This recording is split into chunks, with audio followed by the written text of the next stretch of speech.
chers frères et sœurs, nous vous saluons tous dans le nom de notre Seigneur Jésus-Christ. Nous continuons notre étude biblique CBSI avec la leçon 7. Nous sommes au jour 3.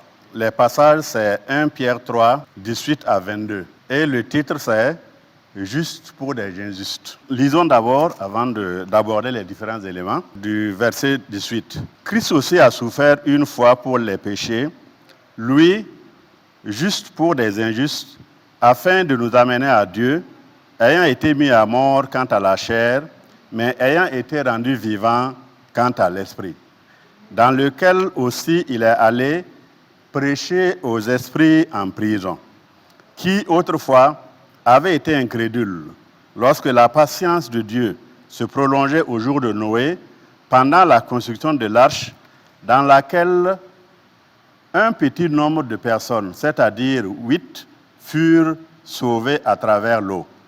Cette eau était une figure du baptême qui n'est pas la purification des souillures du corps, mais l'engagement d'une bonne conscience envers Dieu, et qui maintenant vous sauve, vous aussi, par la résurrection de Jésus-Christ, qui est à la droite de Dieu depuis qu'il est allé au ciel, et que les anges, les autorités, les puissances lui ont été soumis.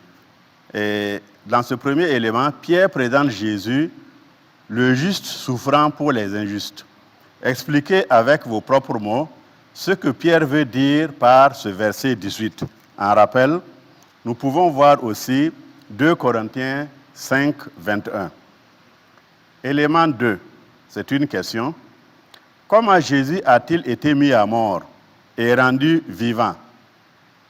En voyant le verset 18, nous aurons facilement la réponse. Remarque, les chrétiens ont des croyances différentes sur le baptême. La plupart conviennent que le baptême identifie une personne comme appartenant à Christ et à sa famille, à savoir l'Église. Si vous souhaitez en savoir davantage sur le baptême, parlez-en aux responsables de votre Église, les pasteurs, les diacres, les anciens et toutes les personnes que vous estimez être plus anciens dans la foi par rapport à vous. Élément 3. Quel événement historique Pierre a-t-il utilisé comme analogie pour le baptême?